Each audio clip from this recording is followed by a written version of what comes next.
Oh, hey, I'm here. I never left. I sat here in this seat all day long, just waiting for this show to start. I want to see everyone's beautiful faces. How is it going this Thursday night? I think a couple people caught us last night and saw that we never stopped recording after the show was over. It actually didn't end. We were still here. Something's going on. Kyle couldn't end the show.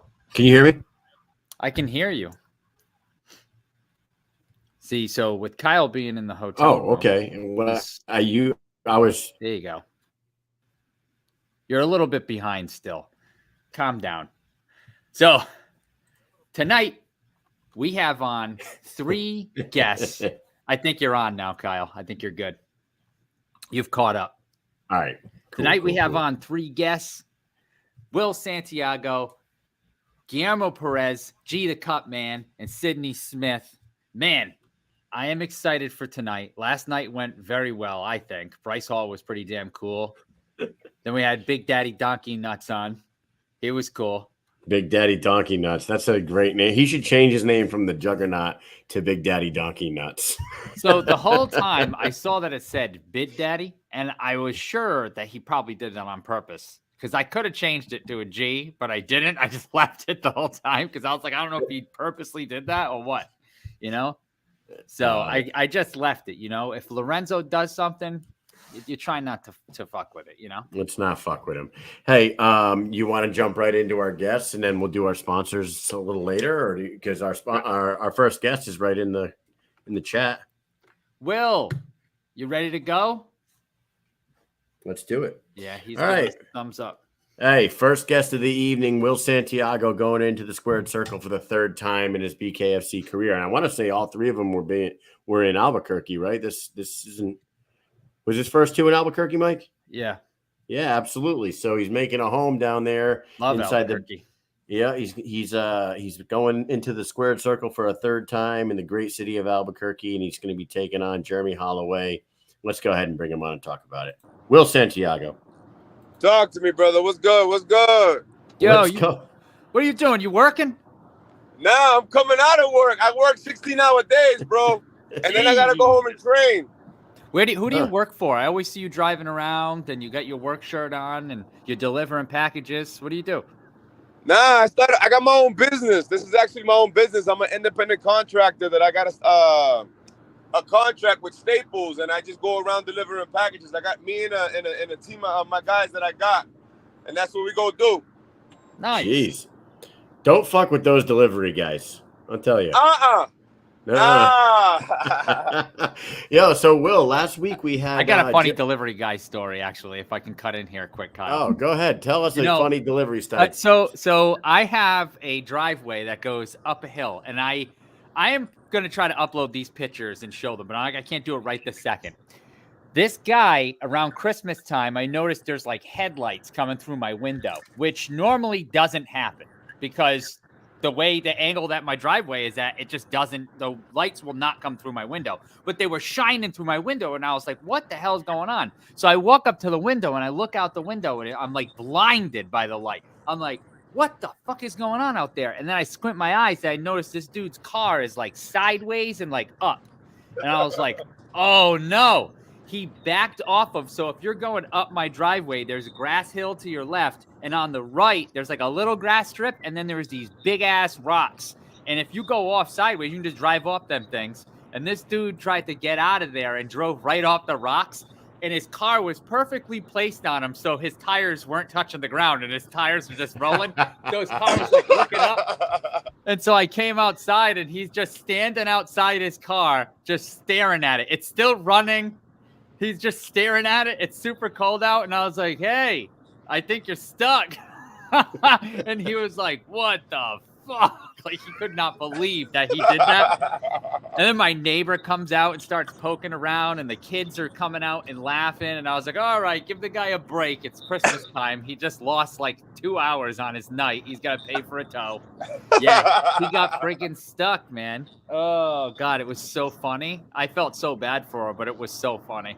Yeah, man. I got bit already by a dog going into an office, so we go through some things sometimes. Oh my God. You always hear those stories. You always wonder if those are real or not. You know, Nah, man. He bit me. I went in into the to go deliver some packages, and the dog got next to me. So I'm a dog owner as well. So he's smelling my dogs, and he was getting aggressive. And the owner, I'm like, yo, listen, your dog is getting close. He was like, he's not gonna do nothing. He's just he's just because of the noise, because of your dolly. I said, okay. The minute he signed the package, he took a chunk of my leg. I said, and I ended up running out of there. You know, I was driving down my street like a couple weeks ago, and there was an Amazon delivery guy standing in the road on his phone, just standing by the truck on his phone. And as I'm coming down the road, I'm like, what the fuck is this dude just standing in the road for? One of my neighbors has a German Shepherd, and that German Shepherd was just sitting posted up in the front yard of this house, and that dude was not going on that yard. He was probably calling someone like, yo, what do I do here? I'm not fucking walking to that front door. No way. That dog was just sitting there waiting for him. Yeah, man. We go through some things sometimes, man. Well, hey, man, we had your opponent, Jeremie Holloway, on last week, and we were talking to him, MMA veteran, just like yourself. And one of the topics of conversation was the height difference and the size difference. But looking back at your career, like all you do is fight giants, right? Like your first two fights in the BKFC guys were fucking way bigger than you. And then in MMA, you fought. No, yeah. Go ahead. My first guy that I fought when I started fighting at welterweight was I believe he was like 6'5", 6'6", something like that. But I'll be honest with you though, I kind of like fighting the bigger guy because I can get in and use their strengths against them. You know what I'm saying? Yeah. So I'm cool with that. It's wild to me that you're 2-0 in the BKFC with 2 TKOs, and both of them were stopped in between the first and second round. Yeah, man.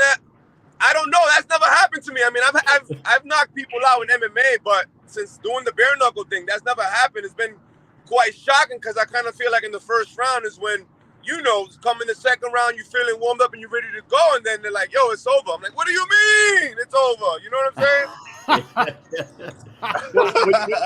When you fought Jake Young, though, Jake, you knocked him down about 4 times in that first round. He stayed on the mat. And then we were pretty sure he like blew his knee out or something in that first round anyway. That's why they called that one for sure. Yeah, I don't know. I guess he got knocked down like every 10 seconds. It was quite a few times. And he was but yo, I like Young. Young was he's a good dude. After the fight we hung out. Real humble person. I liked him even more afterwards. We was cool. We drank a beer together. It was love, man. Like nothing but love and respect for that guy. Yeah, we actually hung out with them like at, I think it was like 2, 3 in the morning. We were all eating friggin' leftover Domino's pizza in the hotel lobby with Kevin Smith, by the way, because Kevin Smith is his manager, or at least he was at the time. Yeah, man. Kevin's my boy, man. That's a good person, man. It was it's been great, the relationship that I've developed with Kevin. But yo, he's a solid dude. That's my guy, man. Everything else I got to keep on the hush, but he's a good dude. Where are you training at in Albuquerque? I'm training at Jackson Wing. Okay. That's been my gym since I moved out here. Because I don't know if you guys know, but I'm originally from Massachusetts. Yeah. Because I'm from Rhode Island. He's from Connecticut. And I remember when we talked to you, you said you were from Massachusetts, and we were like, yeah, you know how you get when someone lives near you? You're like, yes, they live near me. I'm hyped. Fuck yeah. We're practically neighbors. We're New Englanders. What is that about? What do you think that is in a human being when they find out that someone lives near them? You could be like 60 miles away from me, but I'm like, oh, he lives in Massachusetts. My state touches his. Yes. Yeah. That's how it be. I'm like that everywhere. Every time. Where you from? Like the other, like 2 nights ago last week for the Errol Spence and Crawford fight, I ran into a female that was from, I think she said her name, Fitchburg. Fitchburg? Yeah. Is that Mass? Fitchburg, Mass? Yeah. I was like, oh, come here. And we just kicked it off just because, we're from the same area. That is It's really funny. And funny how it's that funny that like I'm down at school right now. And basically when I tell people that I'm from Connecticut, they just said, oh, you're in New England. And that's what it comes down to. New England is like one big state of its own because it's so many little tiny states. Yeah. When I tell them, I'm Master Sergeant Mish from Connecticut, they're like, oh, New England. They don't even say Connecticut. They're like, what's fucking Connecticut? Say New England. Yeah, Thank you, Patriots. That's the Patriots did. Is that a city? Yeah, hey, that's my team. That's a city in New England. That's what that is, Connecticut. You know what it is. Yeah. We're in. Yeah, man, it's New England all the way. Hey, are you? Have you ever seen Ted Lasso?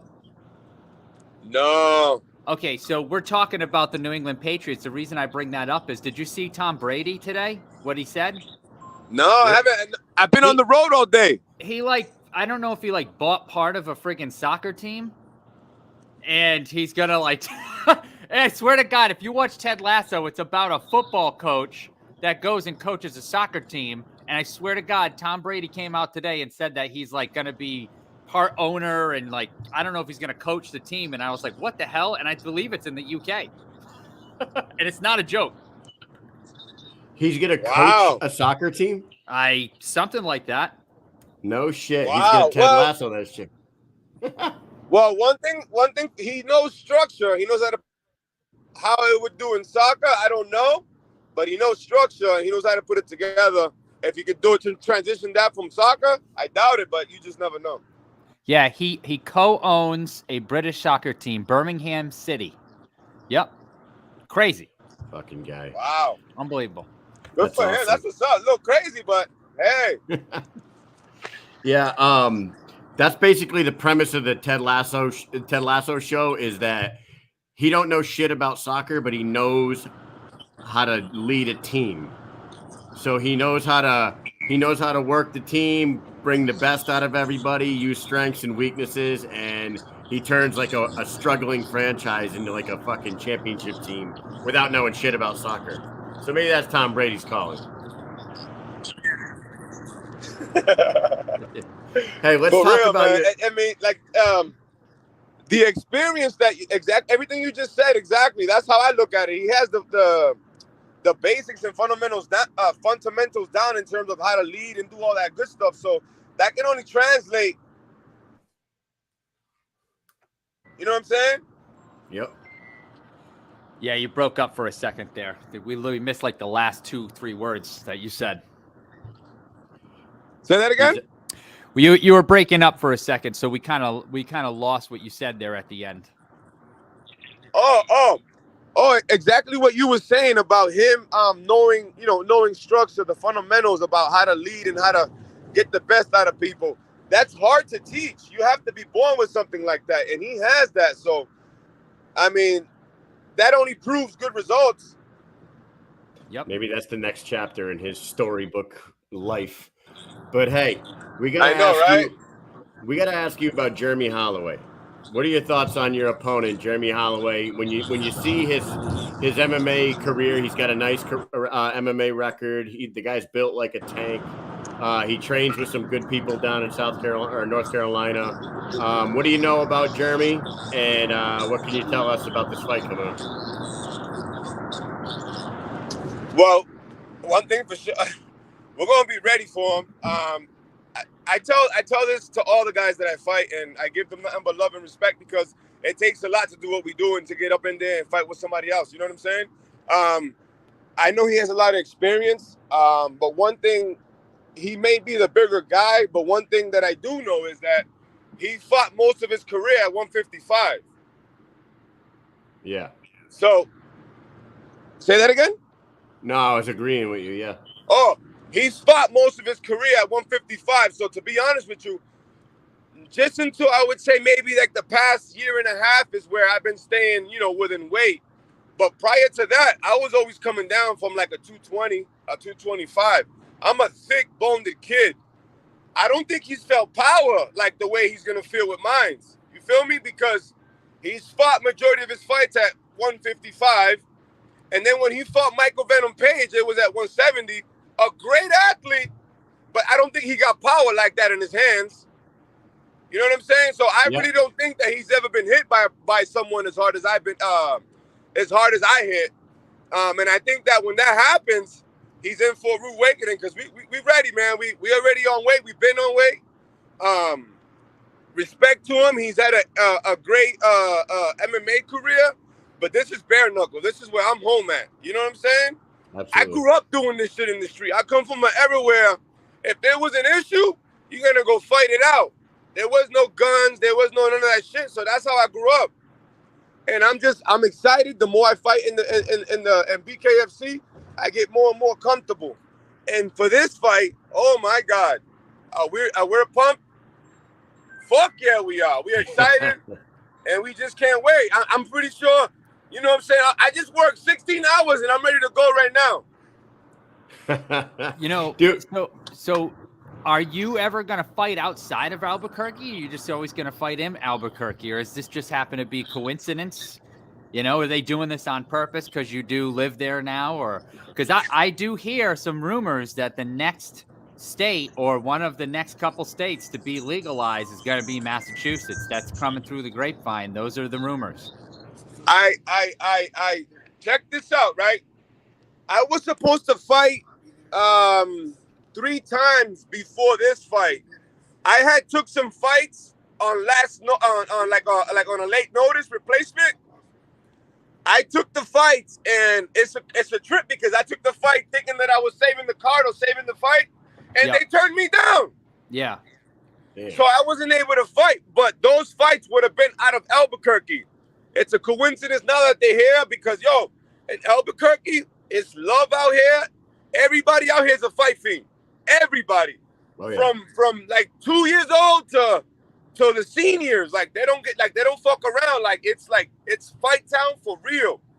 So it's been a coincidence. And since I've been out here, I've done a great job in terms of getting involved with the community, doing work with kids with certain disabilities. Worked with the program that Mike Micklejohn runs now, my coach, which is adaptive, which we work with kids with disabilities and we give them a workout and stuff like that, teach them mitts or just give them something to do. So I've done a great job in the community out here. The community, Albuquerque, loves me. They've taken me in since I've been out here. I feel like I'm from here. The transition when I first moved out here, they made it so easy that I couldn't be more grateful. But I'm being told from my management that it's going to be a lot more than just Albuquerque.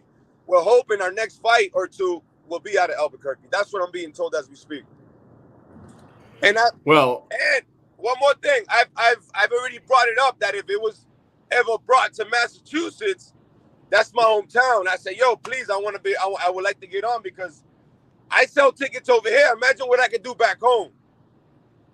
I mean, this win right here, you get one more win. This puts you at 3-0. And in this sport, you know that not a lot of people have a whole lot of fights on their resume. So anybody sitting around with a 3-0 record in BKFC starts getting better fights thrown at them because, not everybody has the experience. It's sort of a new sport.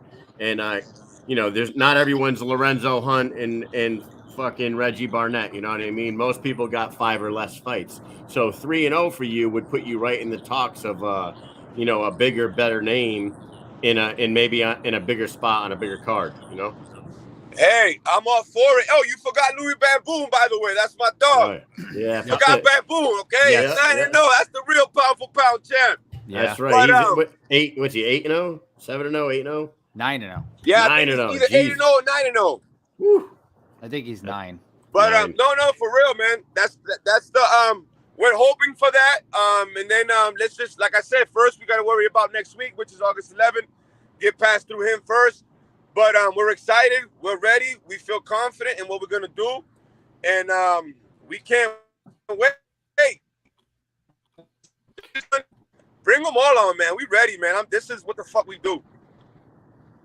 You know what's funny is you said that Jeremie's got a lot of experience. He fought Venom Page, but you have more experience, and you have fought guys like Kevin Holland and Jared Gooden, Night Train. So, like, you fought top tier guys in your career as well. So if people are going to talk about Jeremie Holloway's experience and the names that he's fought, they can't ignore your past. Hell no. As a matter of fact, Kevin Holland's been fucking doing his thing. Yes, he has. Kevin Holland has been doing his thing. So, you know what I'm saying? So that just shows you, and since I fought one more time after that one, and then I took a break. But I'll be honest, man. I give a lot of props to Kevin Holland, because I honestly feel out of all the fights that I've fought in, that fight has made me a motherfucking dog. Yeah, I mean, you went the distance with Kevin Holland, correct? Yeah, on Dana White's Contender Series. On the Contender Series. Yeah. I knocked him down too. They don't say that, but yo, that's a good dude though, man. Nothing but love and respect for him, man. I feel that fight has made me a dog. I mean, you were fighting MMA's Batman right there. You know what I mean? He's a vigilante out in the streets fucking catching bad guys and shit. Yeah, man. He's a good dude. That was what's up. I saw that. I was like, okay. Apprehending gunmen in restaurants and like, stopping carjackers and shit. It's so funny when he does that. He got that cape on.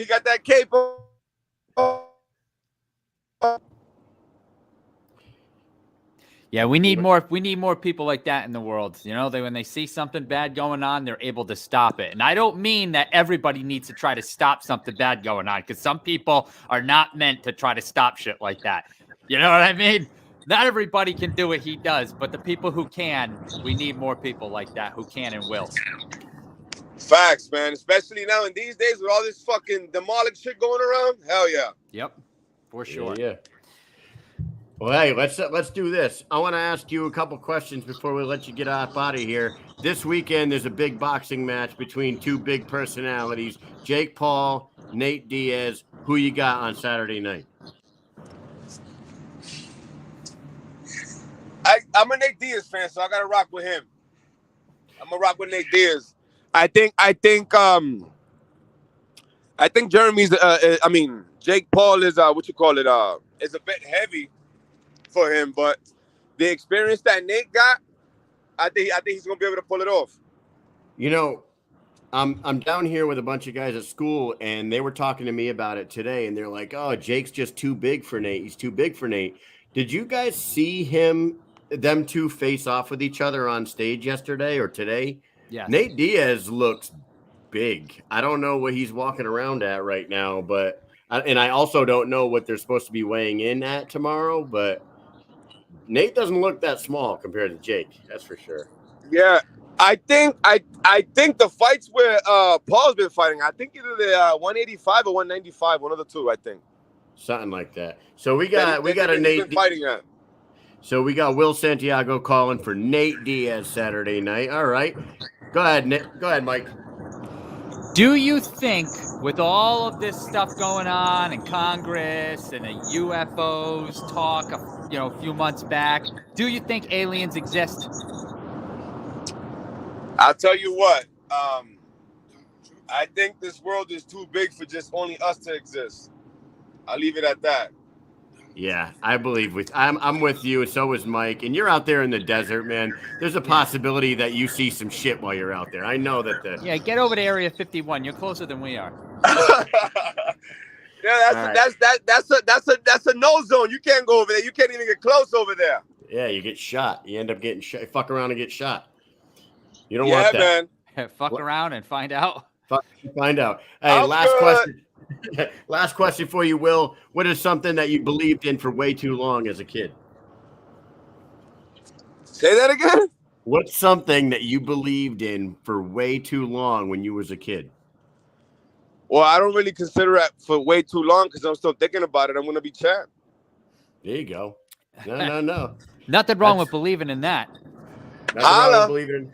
Hey, August 11th, everybody. This guy's going to be on the card with Cutman G and Bryce Hall and John Dodson and J.R. Ridge. This card's fire.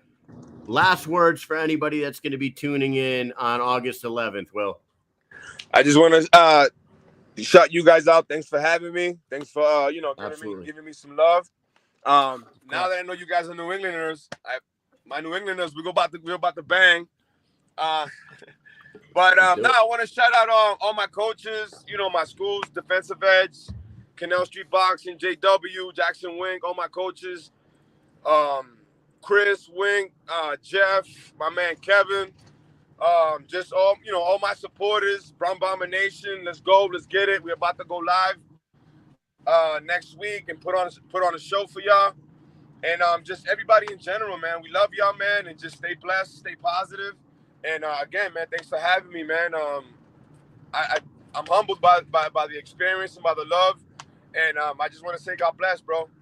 Absolutely. Thank you for coming on. Hey, and your fight is just one of like four that jump off the page at me as possible fights of the night that night. We'll be tuned in. Best of luck to you, my friend, and we'll catch up down the road, all right? Don't miss it. You don't want to miss it. Don't blink. Absolutely. Take it easy. Don't blink. Don't blink. Later, man. Stay safe. Later. All right, brother. All right, Will Santiago. Man, that dude hits hard. He hits real hard. Do you remember what happened to Noah Cutter's upper lip when he landed? I want to say it was an overhand right, and he has a way of sneaking the overhand right like up over the taller man's guard when he fights. In his fight against Jake Young, he did it, and he did it also against Noah Cutter. Both of those guys were about 4 or 5 inches taller than him, and he kept popping that thing right over the top, very accurate, landing it right on the mouth, chin region, and he was fucking those boys up. So I'm excited to see him fight Jeremie Holloway in Holloway's debut. Should be another banger in Albuquerque. And like we said, and like we always say, Albuquerque's awesome. If anybody can get out there and see these fights live, you will not be disappointed. Oh, definitely not. The first time we went there in Rio Rancho, I was like, whoa, this is crazy because, a lot of the shows before that, like the Hard Rocks, I think they're like 4,500. I believe that's what it is. And then we went there and I feel like it was like 6,000, which is a decent amount more. But then when we went to the friggin' where they're going, the Tingley for you can put like 8 or you can put like 8, 9 in there. Holy shit, that place was packed. Oh my God, it was nuts. The lines were so long. It was when people started coming up, I could not believe it. Like it brought me like absolute glee, for lack of a better word. Like I was like, ooh, I was outside. I was like, ooh, because the lines were just so long. And I was like, this is awesome. Because all these people are here to see this sport that we've been watching and telling people about. And the funny thing is I still think like it's so far into its infancy, like it's really still just like way down low. Like it hasn't even really blown up yet. It's just absolutely insane. If Bare Knuckle Fighting Championship starts having shows on a regular basis that are hitting that kind of a crowd that we saw at Tingley, like that is going to be absolutely unbelievable. Oh my God. Well, they did it a few times this year. They did it in Tingley and they did it in what was the place called in Denver? Somebody was asking me what arena they fight in Denver the 2 times that we went out there. Do you know what it is? First Bank Center? First Bank Center. Damn it. I was trying to think of it today. Could not fucking come up with it, and I didn't bother to Google because First Bank Center. That's where it was both times. They looked like very different places because they do like the 2/3 for the Doolittle Richmond, and then when they did that BKFC 41 card, it was the full. Like you couldn't even walk around in the back. Before we had all that space. There was interviews. They held all the room. Like people walking in and out. You had enough space to breathe. They even had that little stage back there for the weigh-ins. Not this time. You couldn't even move. They could barely fit the trucks back there. That's how crazy it was. It was like little tiny walkways. Like everything was. They had a section back there where they had They had a couple of live filming areas with the backdrop. I don't know the professional title for it, but it has the backdrop. Cyrus Bees is supposed to go there and interview fighters before and after fights. And there was a couple of different sections for that. They had this one set up where people were walking by so much, and there was like really only one other way to go, but it was not lit. So they didn't want to go that way. And there was also a lot of wires that way. So that walkthrough, remember, we tried to do a couple of interviews there, and they only did one. They only used that backdrop one time. And then they were like, forget this. We can't do it. And we used it like, we did use it like 3 or 4 times. We did. At least. Yeah. We did use it. And people come walking by, and it was wild. There was just so much going on there. So much. So many friggin' famous fighters, even famous people. It was incredible. You got to wonder how much of an advantage Will Santiago, John Dodson, a few of these guys that live and breathe that altitude and train in that altitude all the time. Their whole life is at 6,000 feet above sea level. And then you got J.R. Ridge coming from Florida, and you have Jeremie Holloway coming from North Carolina. Skill for skill, maybe they match up. Skill for power, maybe they match up. Experience, maybe they match up. But you got to wonder how much of an advantage being out there in Albuquerque and training at that altitude every day of your life, is for a guy like Will Santiago going into this fight against Holloway. Yeah, man, I know, and that's probably, if I was them, I'd just keep waiting for the fights to come around there too. Like if there was enough 2-3 times a year, I'd just be like, it's got to be a huge advantage here. I'll stick around here for a little bit. It is. I mean, it truly is. And like people can try to downplay the altitude all they want, but even like out in Denver as well. Denver and Albuquerque are about the same height above sea level. Got long experienced veterans in the game. Mike Richmond and Isaac Doolittle, when those two guys fought each other, they admitted they were both fucking tired after that first round.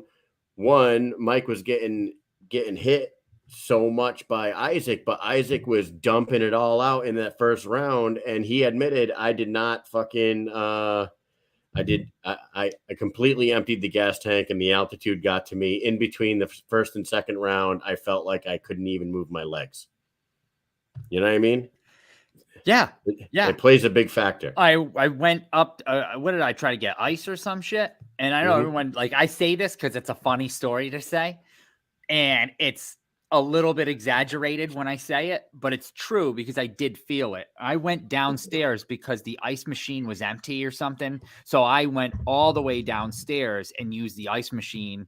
And then I ran all the way back upstairs, which we were on the 3rd floor, I believe, or the 4th floor. So I ran all the way down, ran down the hall, stood there for like 1 minute, ran all the way back up the stairs. Pretty fast too, like as fast as I could hop up them steps. And when I got to the top, and I was walking to the room, I run all the time. So I'm like, hey, not bragging. I'm in pretty good shape, but I have good stamina. And so when I took a breath, I felt it. I felt like I had to take a few extra breaths as if I did like a nice sprint, it was kind of crazy. I was like, dude, what the fuck? I feel like I should have gained my breath back a little quicker. So that's one of Uncle Sam's finest, people. One of Uncle Sam's finest, right there. Being there for like a couple of days and then just jetting down the 4 flights and back up again, I could feel it slightly. And I was like, if I went for a nice long run, it would definitely kick my ass here for sure. Remember when Cain Velasquez and Fabricio Verdum fought in Mexico City? Yes. And Cain got his ass whooped. Because he showed up the week of the fight down there, and Fabricio Verdum went down there like 2 months in advance to acclimate himself to the altitude. And Cain was a wrecking machine at that point in time in his life. And Cain got fucking absolutely smoked because he was gassed the fuck out. He went down there, 1 week out from the fight. That's just not enough. So, what's up? Mexico City is 7,300 feet. Yeah, you can't fuck around. So 1,300 feet higher. That's unreal. Like that is insane. And Yo, the thing is that I think people get this twisted. And I feel like all the information is out there for people to look up. Coaches should know this. Using a mask to train or doing extra work in an area that's at sea level, it's not the same because you cannot change there's less oxygen in the air. Like you're not gonna be able to get as much oxygen. So it doesn't matter if you block your mouth, you're still getting oxygen. You're still getting that same level. When you go there, it's less. So I'm trying to say it the simplest way. You know what I'm saying? Like you just can't do it. It's never gonna be the same. You have to go to the altitude, unless you have some crazy ass fucking room you can get into and fucking train in there. But like, it's not, you know what I mean? Like you have to do it there. You cannot get it from anything else. No matter what anyone tells you, it does not work. Mike. Science. Trust the science, bro. Mike, where the fuck is the Cutman? I don't know. Where is he? Cutman cut us off. Where's G? We got to talk to him, man. I got school in the morning. We got Sydney Smith coming on. Come on, G, where you at, man? We got to get you on here. I know. Last night, Bryce Hall said he's going to send your ass into the third row. You won't even know what hit you. You never felt power like he's going to hit you with. And he's basically the second coming of the juggernaut. He said all these things last night. Yeah. I'm pretty much making all of that up, but I don't know where he is, but I really wanted to hear from him after hearing from Bryce last night and all the talk. I want to hear what G has to say and how he's feeling. Cause you had the whole Mush episode that happened. They've got the countdown shows, the behind the scenes stuff. We haven't talked to G or seen him for some time because we haven't been to events lately. Like it's been a while, it's been a while. It has been a while. I am about switching it up here. We got to hear switching it up. I'm trying to. I just messaged Sydney Smith to see if she want to come on a little bit early here, and then if G shows up, we'll just pull him in after her because he's running a bit too late right now. So see what we can do to keep the show on the road. We were talking about this yesterday. Was I talking about this to you about that damn bear? You see that bear? I actually finally saw it. I saw the bear that you're talking about. I don't know. Has anybody else seen this bear out in the sun bear? I think it's called a sun bear. Japan? Is it China or Japan? I think it's China. It's a sun bear. It looks like a freaking guy wearing a damn costume. Yeah, because he has like loose skin and shit. And when he stands up, it stands up like a human. And it's got like wrinkled back skin down near its ass. So it almost looks like it's like at a kid's party, like, oh, hey, happy birthday, Dude, and it has waving. Like really good posture. Yeah, and it waves. People say hi and wave, and the bear waves. And so people started saying, like, what the fuck is this? Like, this has got to be fake, right? This has got to be a guy in a bear suit. No bear stands up and waves to people. Like everyone knows bears do stand up, but that bear is waving to people and it looks like it's wearing a damn suit. I did see, if you guys get a chance, go online, look up sun bear in China and you'll see what the hell Mike's talking about. Oh, it's funny. It's real funny. It is fun. It's really a real funny bear, looking. But it's funny. Hey, we're going to pull an audible. First football game of the season's on right now, so I might as well pull an audible on this show. We're going to bring in Sydney Smith, Sundance herself, because Cutman G is big timing us right now. Yeah, Cutman's cut us out of Don't turn me into a Bryce Hall fan, Cutman. Unbelievable. Friends. All right. Let's go. Let's bring her on. She's 1-0. She's getting a second fight in the BKFC coming up against Melanie Shah, and this is a big opportunity for her. Coming off a win over Andy Nguyen in South Carolina. Yeah. Sydney Smith. Hello. What's up, guys? Hey. How are you? Good. Welcome. Thanks for you saved us. You saved the day. No worries. I was watching and I was like, maybe I should just go ahead and sign on. Yeah, no, it's awesome. We got in touch with Cutman, but from this happens sometimes, and people are. I don't think he's in a different time zone, but there's been people in different time zones where they come on, they think they're supposed to be here an hour later or early, whatever. So I talked to him. He could be training, lose track of time. It happens. Oh well, he'll be on later, and if he isn't, we'll get him on next week or something. So, how's it going? What is up? Nothing. I just got done training, shower, eating, the usual. So a few months back, you get an opportunity to fight Andy Nguyen in her home state in front of her own people. And you go in there, you're switching stances, you're hitting her with jabs with both hands, basically, shocking everybody there that's chanting Andy, Andy, Andy, and you go ahead and get your hand raised. Talk about the feeling that night when you're waiting for Jeff Houston to make the decision off, and you got the referee holding your wrist. What's going through your mind at that point? So much, I guess. It's like, your brain moves so quickly. It's kind of in slow motion at the same time. I was just really excited to be there. I was a little frustrated with my performance, but I'm excited to get a quick turnaround and show some more skills. So, how much sweeter of a victory is it when everyone is basically writing you off and then you win?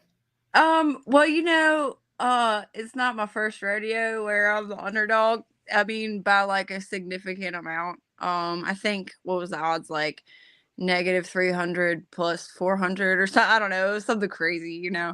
I really don't pay attention to any of that. I knew that people were counting me out, but the only person that really matters going in there, it doesn't matter what anybody else thinks about me. As long as I believe in myself when I step foot in that ring, that's all that matters. If I doubt myself, then I'm giving my opponent the fight, So screw them, you know what I mean? Doubt me all you want, but I've proved it, and I'll prove it again, and I'll prove it again, and I'll prove it again. Like I'm legit, I've worked really, really hard for this, and that's kind of like what I was coming to show was like, I'm serious, and you're gonna take me seriously.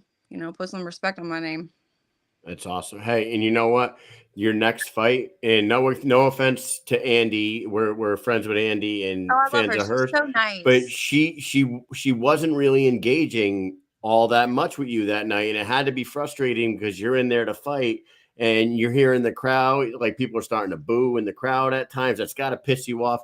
This next opponent that you have, Melanie Shah, I don't know if you saw her fight over there in BKFC Europe, but this girl is out there to bang. So I think it's going to be a very different style fight than the first one that you had in your debut. Sorry, I have like insane dogs. I have one blue healer and 2 red healers. If you know what they are, they're insane. But I don't. good dogs. Well, I don't. They're crazy. I want to see. Are they big dogs? I closed the door. They're Okay. They're the I'll look it up. Australian cattle dogs. Yeah, they're good dogs. They're territorial, which is great if you have a toddler. And Yeah. they play with them and stuff, so it's cool. But they are very loud. That's why they're locked out of the room. Oh, that's fine. Yeah. We just got done talking to Will Santiago about dogs. He was telling us a fun story about a dog taking a chunk of his leg. Oh, well, that's not pleasant, but hey. No. He's a delivery man, and sometimes he's got to walk past some dogs to get that box on those steps, and he got bit. Hey, look, that's free cardio, right? Yeah. Work on your adrenaline dump a little bit, you know what I'm saying? Oh yeah, that'll definitely get your adrenaline going. So hey, Melanie Shah, let's talk about that. When you took a look at her fight, and you sit there, and we're not asking for game plans or anything like that. When you saw her, and you had to get familiarized with your upcoming opponent, you were probably feeling a little bit of a different way than you were when you were preparing for Andy Nguyen. I mean, either way, I'm excited. I like a banger. I like a barn burner. Those are the fights where I really shine. Because when I'm challenged, I tend to rise to the occasion, or I really try to. And win, lose, or draw, like you're gonna have a good show. If somebody really wants to engage with me, like, let's do it. You know what I mean? I like getting hit in the face. It turns something on inside of me that's like, oh, okay, you want to do this. And so, we dance. And I'm pretty excited about it. I was really happy with the matchup. Because I know that, she wants to fight, and she's gonna engage with me, and It's going to be a good fight. That's all I can say is, This is literally like the only sport in the world where you hear that so frequently. Oh, I like getting hit in the face. Mike Perry, I'm going to break your hands with my face and then I'm going to fuck you up. That's like his, you know what I mean? It's like you guys are cut from a different cloth and we love that about you in this sport. Now, a little different. I didn't catch your interview the other day on the on the Bare Knuckle Show with Brian Socia. But people in the comments are saying that your story's insane and your life has been crazy. Can you talk a little bit about your upbringing and this wild story that we keep hearing about? Yeah. So like I grew up on a farm in the middle of nowhere. I was literally born on this farm. My dad was a farrier and a blacksmith, and my mom kind of changed jobs frequently. And so there was a lot of turmoil in our household. There was a lot of mismanagement of money. We were not very well off. We had the farm because our grandparents bought it for my parents. We almost lost the farm. Also, what the crazy story they're talking about is, so I had a lot of issues with suicide and depression. I fought it for the majority of my life. I'm finally in a really good place. But I was planning to kill myself, and my mom found my letters, and then I ended up getting admitted to a children's psychiatric hospital. And so my dad had a pretty bad drinking problem, and he did not deal kindly with that. And so yeah, one night he was drinking, and he said something about, hey, you want to die? Let's do this. And so we kind of had words, and he pulled the gun and put 2 bullets in it and spun the chamber because it was a 6-shooter. And he was only a couple feet away, and I was staring right down the barrel of that gun, and he pulled the trigger 3 times. The third one was a bullet. It went into the wall about an inch above my head and ricocheted out and missed my friend who was sitting on the couch. Jeez. Yeah, and so I dealt with it the way that I had dealt with it. So I hung myself at school, and then they ended up putting me in the children's psychiatric hospital again. And actually it's kind of funny, a while back I ended up working at the children's psychiatric hospital that I was a patient at. So God can do really wonderful things. You never know, he can really bring your life full circle. I don't want people to just get that image of my dad though, because he was also my best friend. And he was a good dad, but he struggled with his demons the way that he struggled with them. We all do. And he really he was a good dad. He pushed me. He cared about my academics and my athletic career. He even he really cared about my friends. He had a drinking problem, and my life was pretty crazy. That's just the tip of the iceberg. There's so much more. Oh, but, geez.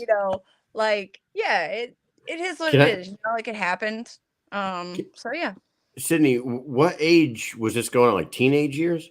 So when the first time I went to the children's hospital, I was 16, and then after he shot at me, I went back. I had just turned 17. So. Holy shit. Well, thank you for sharing.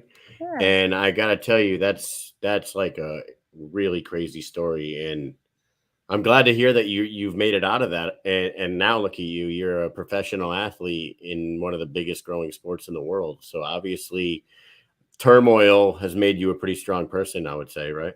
I thrive in chaos. I kind of always say my life is Murphy's Law on steroids or whatever, Yeah.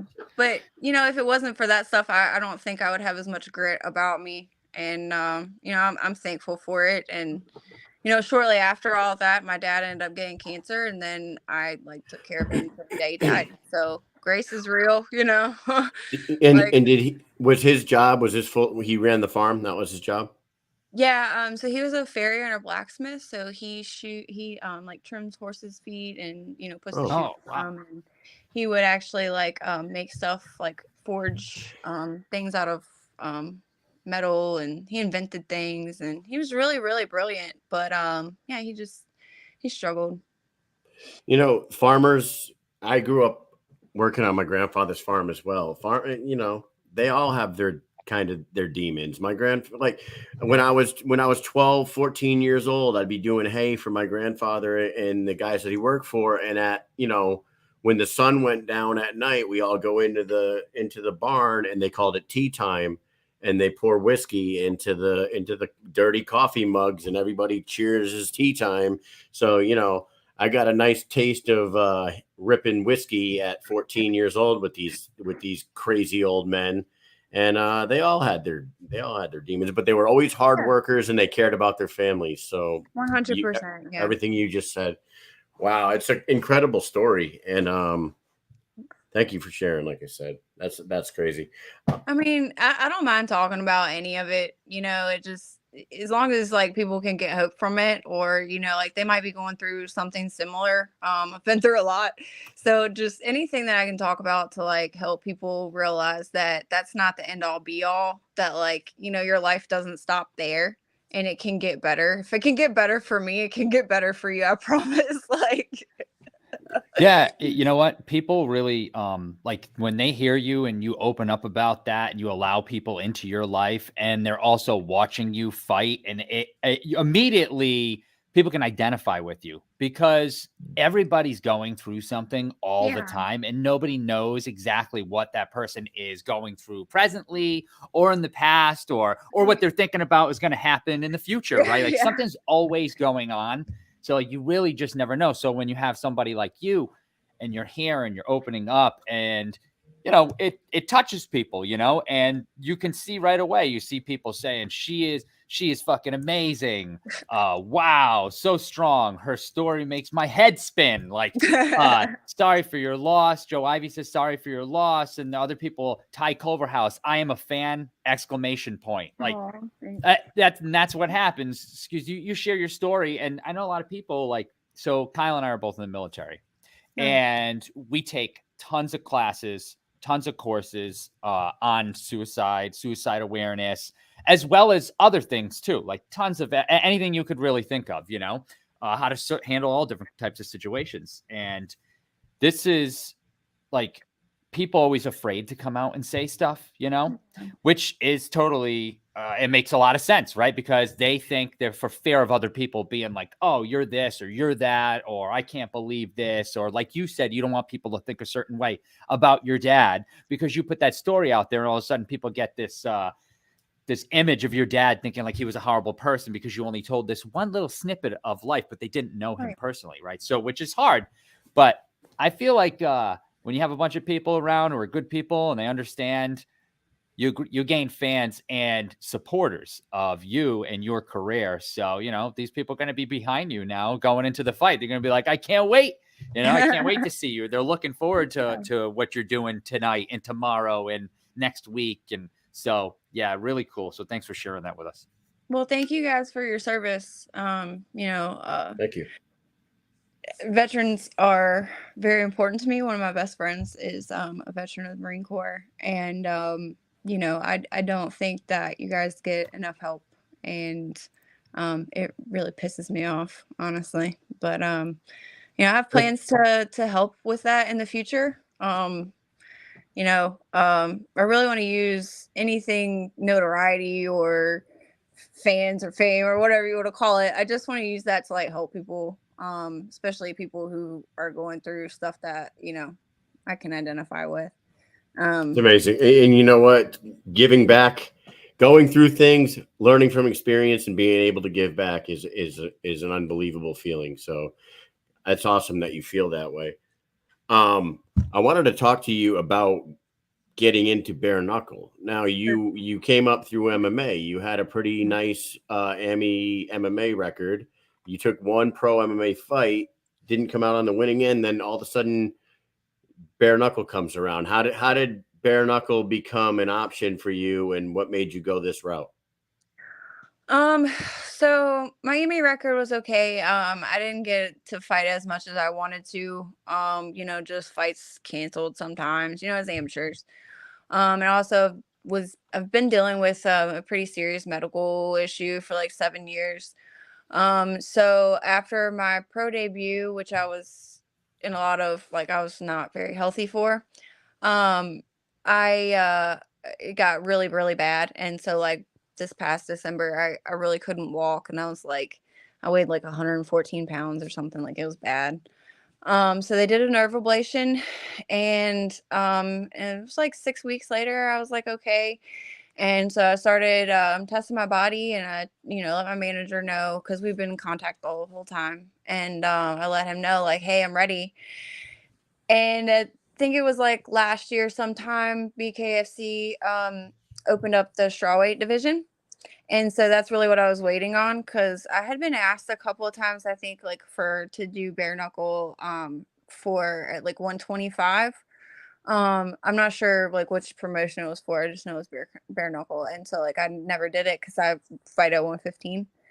And so as soon as I saw that, I was like, and I was healthy, I was like, let's do it. Like I just want to do it. So yeah, that's why.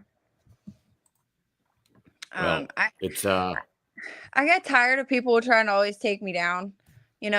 I like throwing hands, and I want to let them go. And I'm 31. I'll be 32 on Christmas, and I want to get it in while I can. You know what I mean? Especially like being injured for so long and stuff. And it's like I just want to bang. Like let's just fight. That's all I want to do right now. Did you say you weren't able to walk? Is that what you, like? What Yeah, was going?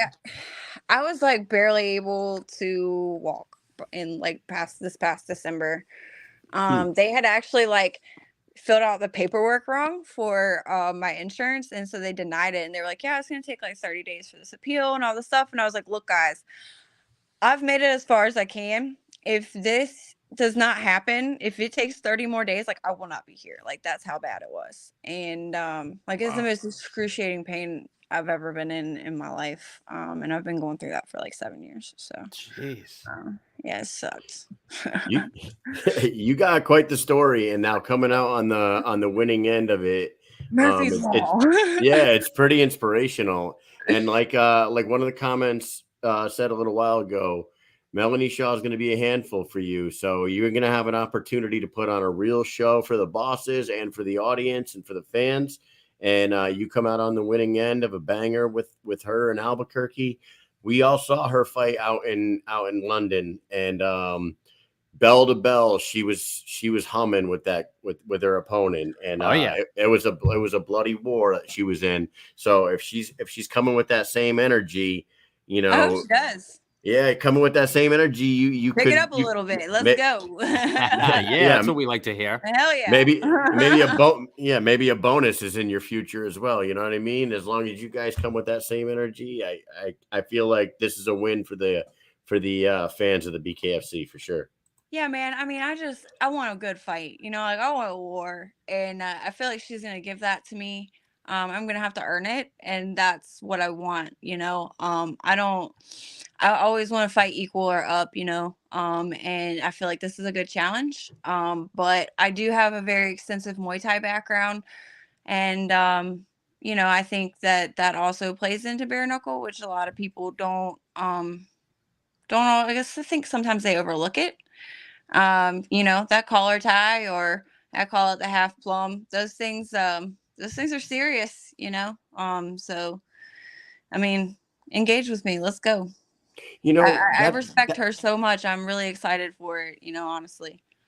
That the ability to tie up in this sport is something that we love, and we had a guest. I do too. We had a guest last week say if he could change one thing about the sport, he'd get rid of that. Boo.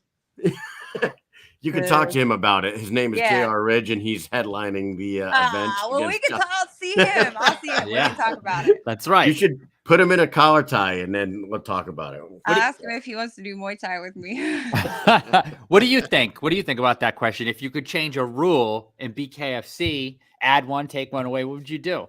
Give me back my Supermans. They took it away the night me and Andy fought, and I was just like, no. I love Superman punches. What's funny is that Andy was the one doing it constantly at the last card at Myrtle Beach. She was doing it, but it was illegal then. When she was doing it before that, it was known to be an illegal strike, but she did it over and over again, and no one said anything. So we were like, I guess that's legal now. Well, they said so. They were kind of back and forth when I was down in South Carolina. They were like, "Yes, it is," and then like they were like, "No, we decided that like no, it's not." And I was just so sad. I was like, that breaks my heart, because I love Supermans. I've worked very, very hard, like since the beginning of my career, like at timing my Supermans perfectly. Yeah. And they're just, I love them, and so I'm really sad about that. Yeah, I'd change that. Give me those. Yeah. back. I like that. Why not? Why not? Yeah. It's a punch. Well, technically, if you're throwing and you're switching, as long as you're not jumping, Yeah. that's legal. So yeah. You just Like, Not good- if you leave good. it around. yeah, you got to call it like a modified Superman. Call it the Sundance or something like Yeah. There you go. The Sundance that. Hey, yeah, the Sundance strike. Somebody in the comments earlier, I might have been Big Ben, said, ask about the Sundance glance. What's the Sundance Oh, glance? the Sundance I glare. know this. Oh Yeah. God. What's that? I don't The have the glare? picture. I don't have The the picture. Sundance glare? What is this? Oh man. Yeah, so I like make crazy faces. It happens when I train. It's been like a thing for a really long time. My eyes get like, I can't even do it unless I'm like in the zone. But yeah, my face gets really crazy. I posted like a whole like 10 pictures of like my crazy face because Andy had shared some pictures and videos and stuff of our fight, and people were like making fun of my eyes or whatever, and she like messaged me and she was like, "Hey man, I'm sorry for like these people being mean." And I was like, people are mean, you can't control that. I was like, also it's just my face. So I like made a post and tagged her, and then I was like, look dude, I told you it's just my face, like don't feel bad. So yeah, I know it happens. They used to tell me to find my face when I like at my old school. Yeah. And yeah, so like we know it happens. My dad had like kind of the same face. So I can relate. Sydney, when I was the first sergeant at Mike's unit, I would always get like new soldiers come around to get introduced. They bring the soldiers to come around, get introduced to all the key leadership and stuff, and they'd be like, "This is First Sergeant Mish," and blah blah blah. He's extremely approachable and a really good guy. That's just his face. yeah. And I was like, "What the fuck does that even mean?" They're like, "He has like they called the resting murder face," is what I got. RMF, resting murder face. That's right. Yeah, I was like, "Wow, I never heard that before," but that's First Sergeant Mish's face. So I feel you. I feel it's just our face, man. Get over it, people. I can't help it. If it's happening, that's a good thing. You know what I mean? It means I'm in the zone. If it's not happening, we probably have problems. I hope you go out there and put on an absolute show in Albuquerque against Melanie Shah. Get a few more of those Sundance glares on the internet. I hope they get some good pictures. Get some good pictures in. And you know what? Like we just talked about it with Will Santiago, when we say it all the time. Nobody really has a ton of fights, right? Yeah. So you go out there, you get another win, you move to 2-0 in the year 2023, and then you stay active. You could be 2 fights away from a Britain Hart shot. You know what I mean? It's like, it's not out of the realm of possibility in this sport to get 3 or 4 fights under your belt and be staring down the barrel of a title shot. And I'm sorry about that term. That's just a thing that came to my head. Oh, hey, look, man, that was so long ago. I don't like on the Brian Socha show, like they like apparently made gunshot noises or something. I don't even know. I don't pay attention to it. Like, it doesn't bother me. It is what does it happen. Yeah, I'm sorry about that. I meant you could be looking at you could be looking at a title shot. shot. Military, bro. Yeah. Like it's part of our cool. turn. You don't really like you reference what you know. It's totally okay. Yeah, I mean it might be a little closer than some people think. But I'm definitely coming for it. 100%. I love that. I love your attitude. I love your attitude. I love your drive. I love your inspirational story. And this fight is going to really showcase you a little bit more than that last one did, because I think that you're going to have a dance partner that wants to throw down. So before we let you go, we like to play a little game called the speed round here. We got a few questions for you, and then we're going to go ahead and start it off with this. Has nothing to do with fighting. Have you ever texted? Okay. Have you ever sent a text to the wrong person? I'm sure I have. You sure you have? No funny story involved with that? No, I don't have. I wish I had one of those. That would be viral. That's All one of the right. crazy things that hasn't happened to me, I guess. Number 2, what is something that you refuse to share? I refuse to share fingernail clippers, tweezers, or like razor blades. That's a given. But like, I don't do anything. Like, I don't. No body fluids. Don't touch it. Fingernails and tweezers are a great answer to that. And I love that answer. Yeah. Not even with your family? No, nobody. Wow.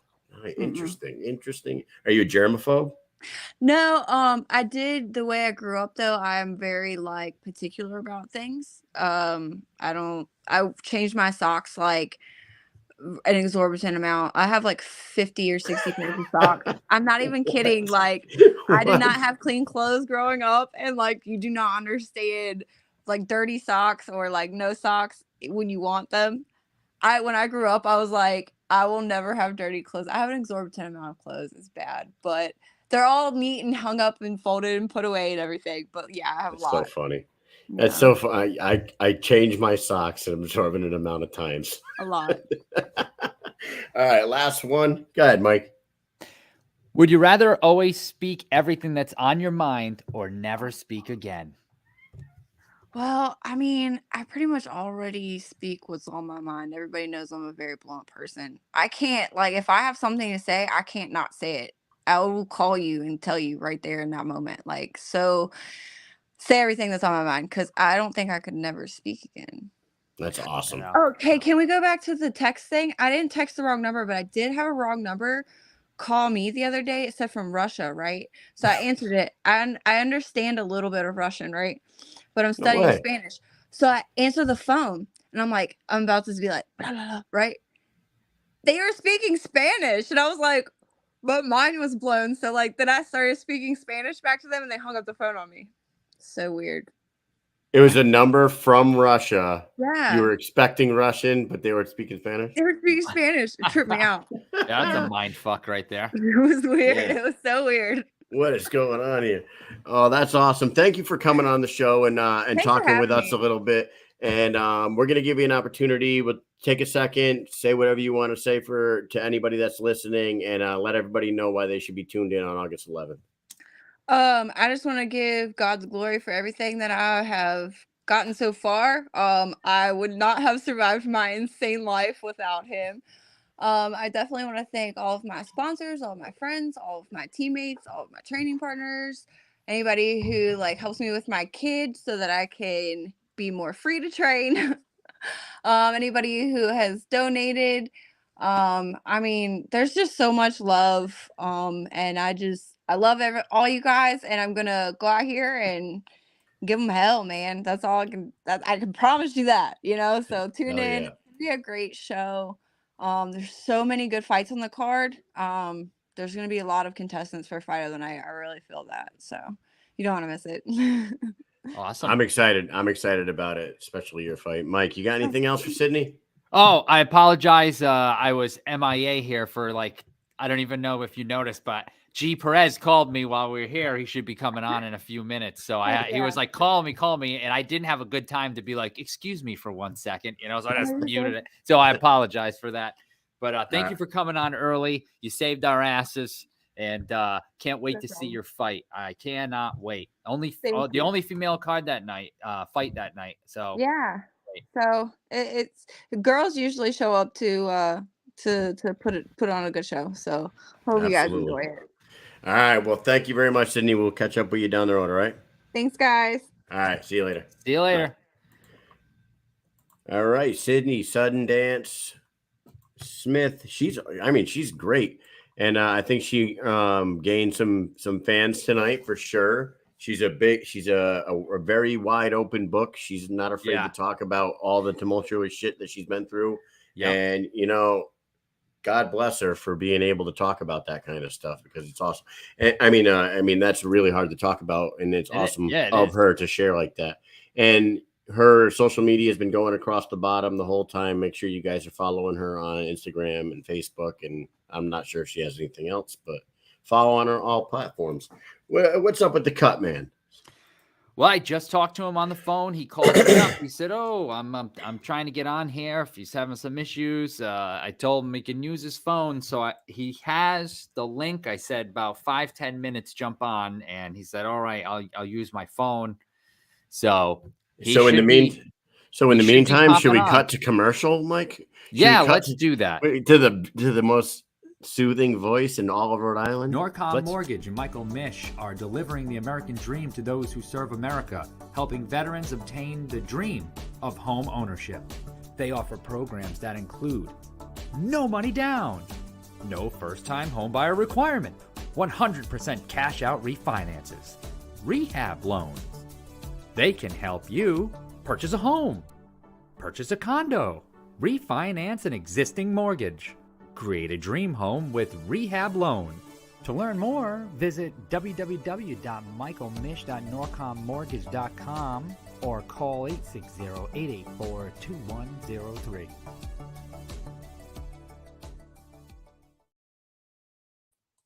Do it. Do it. You got to call. You know the number. You know the goddamn number. Is Kyle paused right now? Oh boy, did we lose my man? We lost my man Kyle. Is he back?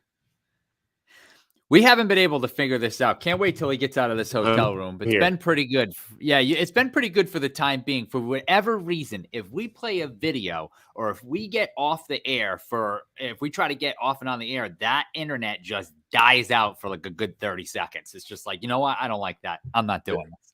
There it is. It's anytime we play a video. Anytime. That's it. It's anytime we play a video, whether it be the intro video or the sponsor video. But this episode of the Mike and Mish Show is brought to you by Norcom Mortgage. You can call Mike and Mish at 860-884-2103. And we also got bare knuckle corn snacks. Get over to bareknucklecornsnacks.com and get yourself some tasty popcorn.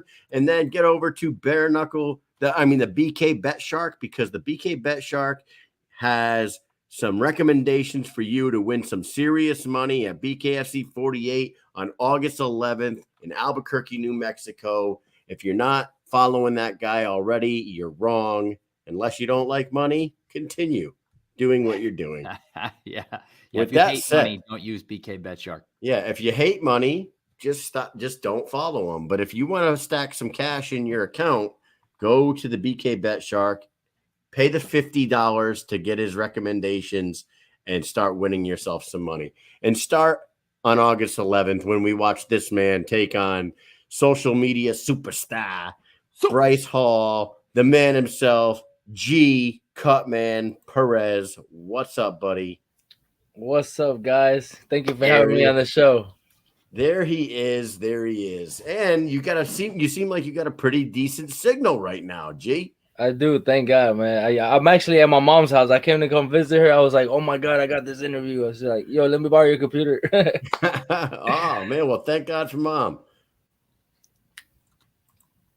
How you guys doing? Everybody good? We're good. Oh, doing great, man. Doing great. That's good, man. I'm can't wait to see you guys, man. So, hey, bad news. We're not going to see you in Albuquerque. Oh. Let's rip the Band-Aid off. Yeah, let's just rip it right off. You see Kyle right now? I'm still in school. I'm still at school I'm at a school for the Army right now. So I'm still going to be at the school until the day you're fighting. That's actually the day I graduate. Well, listen, man, thank you for serving every piece of everybody, man. Thank you, for real. Appreciate that, brother. Both of you guys. You guys do a lot for the company, man. Thanks, man. We love doing it. It's our favorite hobby for sure. So, hey, Jay, we had your opponent on last night. We had the man himself, the guy himself, Bryce Hall. The kid's young as hell. I didn't realize he's young adult. He's a young adult. You kind of like asked for this, brought it on, and got it, man. It was a strategic move by you, I think. You shot your shot. You gave him a little cuff. Little mush action happened there after a friggin' weigh-in face-off, and the friggin' mush happened. And all the testosterone was going, so it was perfect. So what was it? Did you just know who he was, and you knew that this is an opportunity to get a bunch of eyeballs on you in the sport, or were you just aggravated that this social media star is trying to step on your turf? That's exactly what it was. You know, not just the turf, like disrespect every other fighter in the in the company, because you know, not just the company, every fighter in general. Like all these fighters go through a journey that you know he hasn't gone through, and you know, it's try even Travis Johnson. He was like, "Yo, yeah, man, like you know, you haven't been through what we've been through. You know, I got over. He has over 30 pro fights, and it was." And he was like really like not mad, but whatever. It is what it is. The guy wants to come to bare knuckle and try it out and get punched in the face. Let's see what he got. You know. Kevin Kevin Smith just put in the comments, G is going to cut Hall and then run across the ring and stop the bleeding. He's gonna go. Nah, man. If I was as fast as lightning, then maybe. In his book right there. I don't think anybody's ever done that. Fought and did Cutman stuff for himself and for his opponent. Now, G, you're buddies with Lorenzo, right? What'd you think about the fact that Lorenzo Hunt went out there and was training this kid to fight you and is going to be in his corner that night? Man, you know what? It's a business. Fighting is a business. Fighting is nothing personal. You know, he is a great fighter. He's a great champion, and you know he wants to teach him. Let him teach him. I want him to teach him because I like to fight the best, and he's training with one of the best pound for pound. You know, so Absolutely. let's see what he brings. Yeah, when we talked to him yesterday, it's something that we did give him props on, was that he brought in someone like Lorenzo and didn't do this like, hey, I've got money, I'm gonna go train with insert famous boxing coach here. You know what I'm saying? For a few weeks, and then he thinks he's ready for bare knuckle. We did give him props like, hey, you did bring in a legit bare knuckle fighter to train with, so that's a good thing. You know, if you give him anything, give him that. I mean, you know, the kid got balls. He wants to try it out. He wants to show the world that he got what it takes, and we about to show August 11th to see what the kid brings.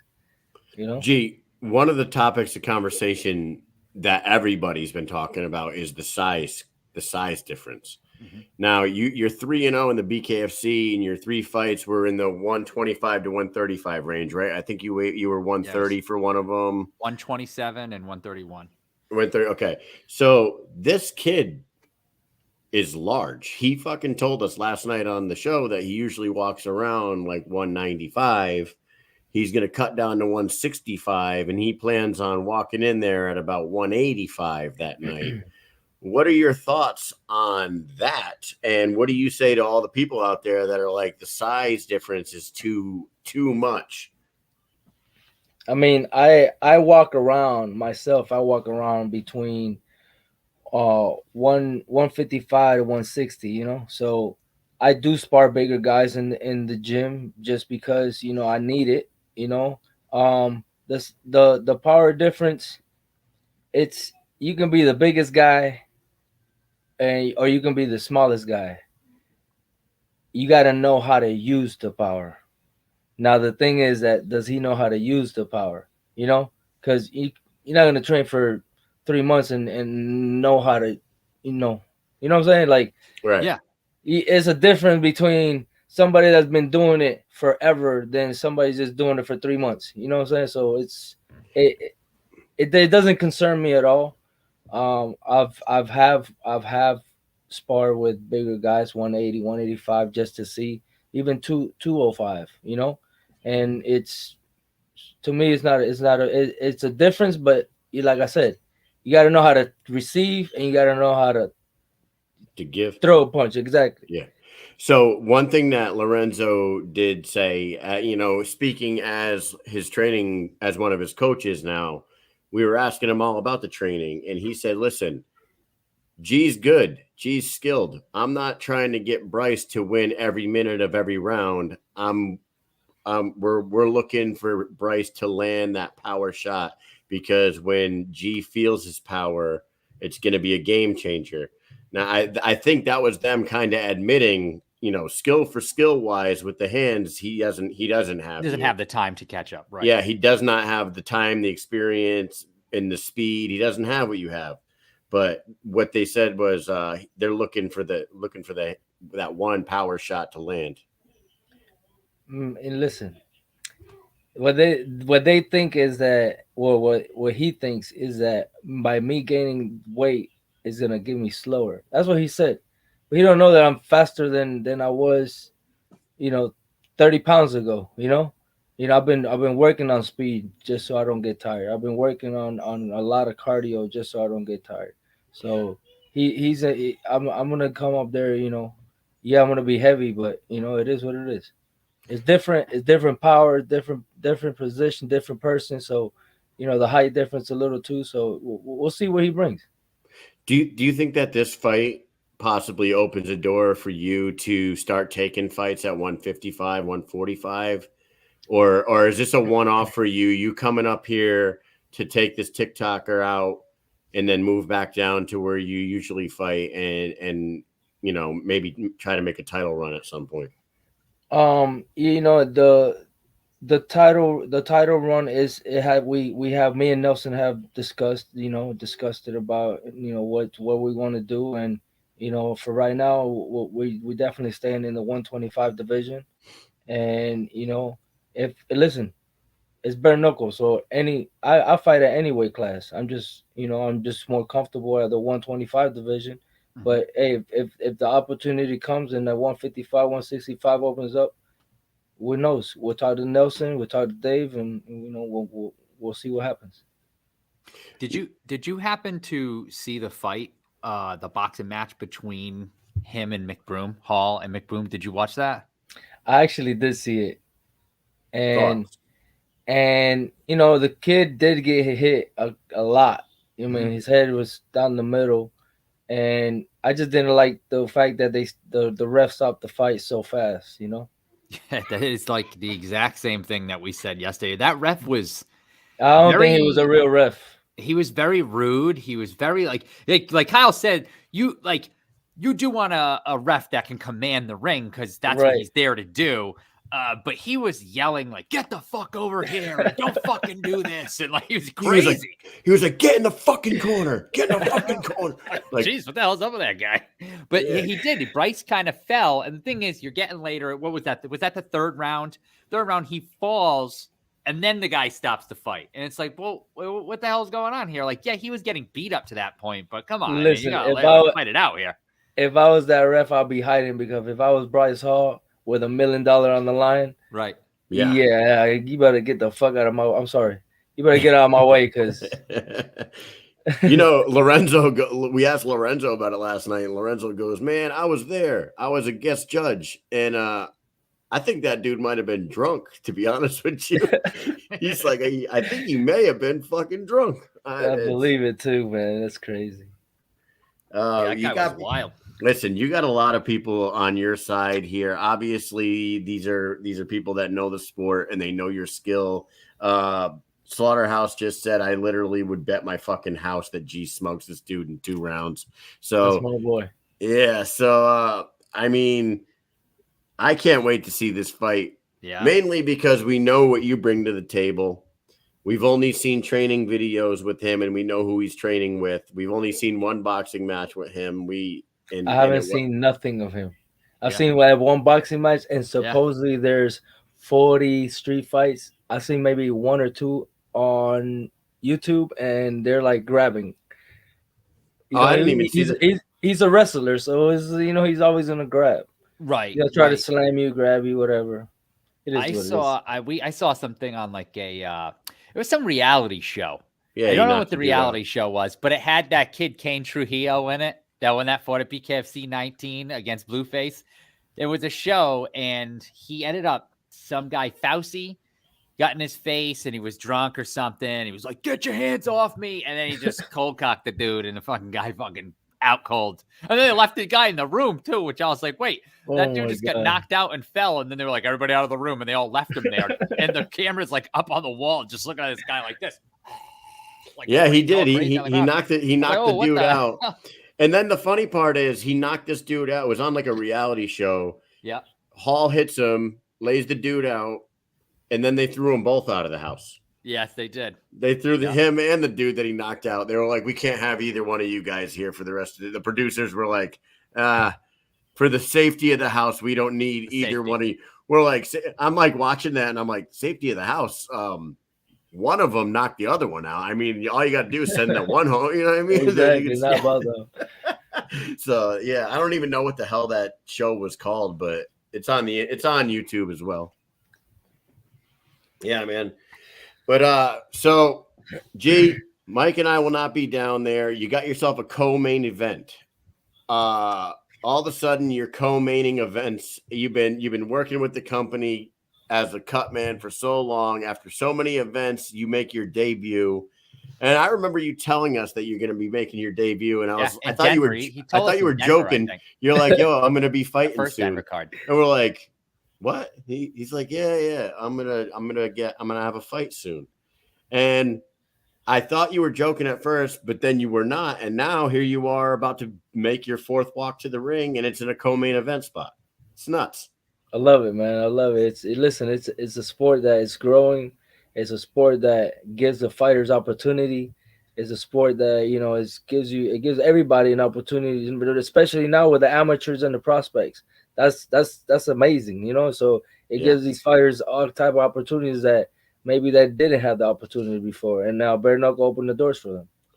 That prospect series, and I like the idea. I think it's going to be awesome. People were like, you know, instantly going against it when they announced it, and I don't understand why. It's and one of the people online were saying it's a straight up ripoff of UFC Dana White's Contender Series, and it's going to be a failure. But like Mike and I were talking about on the show, Dana White's Contender Series has not been a failure. It's been an absolute fucking success. So if the BKFC is trying to model their business after the biggest company in MMA, and they're going to put together a similar show to the Contender Series, but for bare knuckle, why would anybody think that's going to be a failure? Listen, this thing is going to go off the rocket. There are so many fighters in this world that want to fight. Like, I'm telling you, fighting now is like, it got so popular out of nowhere. I mean, it's always been popular, but like a lot of people more doing it. Like, you got all these influencers, they're doing it.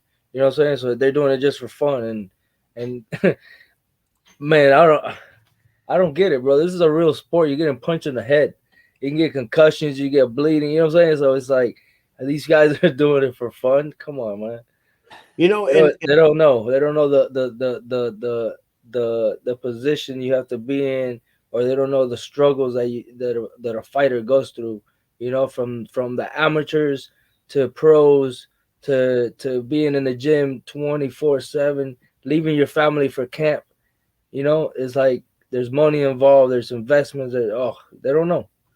That's what I'm saying. Like that's the reason that I when I saw him there, I felt disrespected, not just for myself, but for everybody that's around and been through everything. And then you have this guy to say, "Hey, what's up, guys?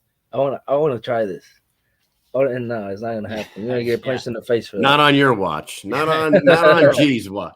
G, when did you when was your first event with the BKFC as a Cutman? Like, how long you been rolling with them? I've been with BKFC for I believe five. Do you remember? I think it was with right after Paulie Malignaggi. Malignaggi and Artem Lobov? Yeah.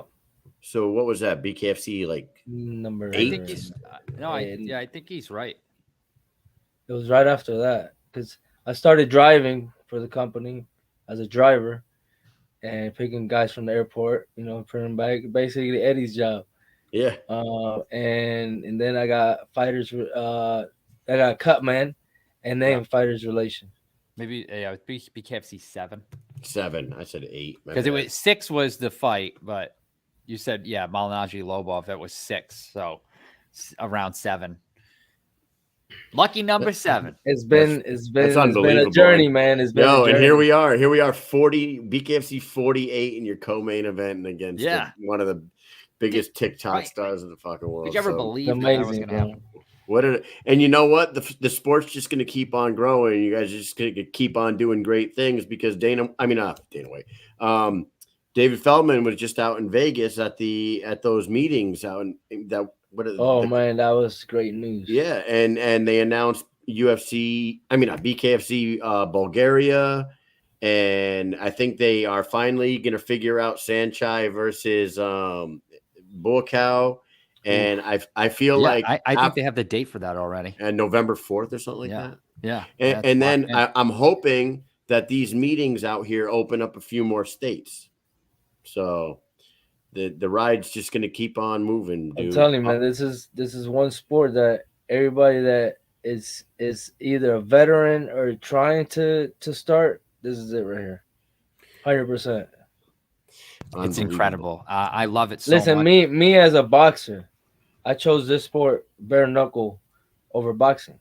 You know, boxing, it takes too long. Boxing, it's so much investment. I mean, it's still investment now, but you know, it takes years to grow your brand to be able to do what I'm doing now. Co-main event on one of the biggest platforms in combat history. That's amazing. I think DJ Tony is he saying? Is he talking about Puerto Rico? Or did we forget? That's what I thought. That's what I thought it was. We forgot to mention Puerto Rico. That's what that is. Yeah. BKFC Puerto Rico is coming up. Yeah. Yes. So, dude, excited for you, G. We're gonna ask you a few questions. You just talked about boxing. There's a big boxing match this weekend. Nate Diaz is taking on Jake Paul. Who does the Cutman G Perez have in this clash of personalities here in the boxing realm? All right, look. Nate is a dog, okay? But I gotta give it to Jake Paul. I gotta give it to Paul. One, because I know him, you know what I'm saying? Two, because I've seen him grow from being what Bryce wants to be to where Jake is at now. So I've been in every show, I've been in every fight. I've worked in the corner as well, and I've seen what he can do. He's a very dangerous person. A lot of people don't think so, but he can hurt you if he really wanted to. He's taken the sport so serious. And like you just said, from his first fight with Nate Robinson, NBA basketball player Nate Robinson, to Tommy Fury, and watch the development of his skills from one fight to the next, to the Tyron Woodley fights, all the way up to Tommy Fury. The kid is really putting time, effort, money, and he's really investing in himself in this sport. So I'm with you on it, dude. We talked about it. Bro. We've talked about it with pretty much every guest this week. And the skills one person picked Nate Diaz. Will Santiago picked Nate Diaz. Everybody else is picking Jake Paul. Oh man, the skill is there, man. He's training one of the best of the best, and he has, you know, Amanda Soriano next to him. So it's like you can't beat that. You're training with one of the best pound per pound female world champions, you know? Yep. Oh yeah. So, well, I'll be paying attention to it this weekend for sure. Here we go. Number 2. G might have been working. I'll call Nelson. Hey, because Nelson's gonna be there. Hey man, let me see it live. Where you at? Yeah, that's what I was just saying right now. Is you might have been working it if you weren't fighting. Oh, 100%. I remember seeing you come out with the Lions Not Sheep shirt. You had the G.I. Joe one, and I was like, that's not Lions Not Sheep. And I like looking at the screen. I was like, wait, that's G. Yeah, that was a Showtime. That was a Showtime in I think Arizona. No, that was for the Jake Paul fight. Yeah. Again. Yeah. It was crazy. I was like, holy shit, that must have been a fun night. Oh, it was. Man, it was a great night. Oh, dude. Let's ask these last 2 questions, and then we got to ask you something. Hold on. Go ahead. Yeah. Go ahead, we also Mike. have a signed poster to give away. What's the most expensive thing you've ever broken? Oh, say my knuckle. Oh, yeah, that's a good one. Okay. That is expensive. Yeah. All right, last one. Hey, if you were given $1 million right now to start your own business, what kind of business you starting? Well, that's a good one. I'll open a real estate business. Okay, yeah, Real oh estate, yeah, you can make okay. a lot of money in that. 100%. Money in real estate. Good answers especially by right now. G. Hey, you just talked about that was a great night. You mentioned the words "that was a great night." When we were out in Denver, BKFC 41, Conor McGregor was there, ringside, and one of the three people on the screen right now got to hang out with that fucking guy after the event. And it wasn't my me, God. or it wasn't me, and it wasn't Mike. G, what was it like hanging out with the Irish gangster himself? He's a cool guy, man. A lot of people, misunderstood him for his TV, you know what I'm saying, appearance. But guy's cool. He definitely likes to drink. He's always get that. He's always get that. You like sometimes I'm like, is this guy drinking all the time, or does he's got like water and it's in the bottle, but he just needs to always walk around with it so he can be, hey, make sure you have some. Yeah, Actually, do I have it's some funny. right there? It's funny because proper he 12, it's right- funny because he left his right there. he left his cooler in the SUV. And Oh, really? I had to go take it to his private jet at the airport because he was about to leave without his vitamins and stuff and What's the in water. Nah. Yeah. That's I one mean- thing about me. If it's not mine, I ain't touching it. Yeah. Don't look in the bag. Did- Take this from here and bring it to point A to point B. Bring this bag there and don't look in the bag. Don't you open that bag. G, did he give you a bottle of proper 12 apple to take home? Well, he left one in the car and he was like, "Yo, I just took that," and I was like, "So you want it?" He was like, "No, you keep it." Oh yeah. Nice. How That's is it? cool. I haven't tried it. Did you try it? It's actually pretty good, man. It's smooth. It's not as strong as people think, but it's smooth. It's good. Yeah, I Proper want to 12. try that. I tried the apple. I haven't had the apple. I haven't tried it. So that night we were backstage and they're like, yeah, Connor doesn't want any pictures or videos, right? He comes walking by and I'm taking a video as he's walking by and he's taking a swig out of the whiskey bottle. And I go, Connor, what's up? And he looks over at me and just walks away. I'm waiting for security to fucking tackle me and take my phone from me or whatever, but I never put the video out. So I don't think anybody listens to that when someone you know what I mean? It's just like everybody has a phone, so you know how to like stop somebody from recording nowadays. It's like impossible. Like everybody's recording. Everybody, you make one little mistake, they're recording. Oh yeah, yep.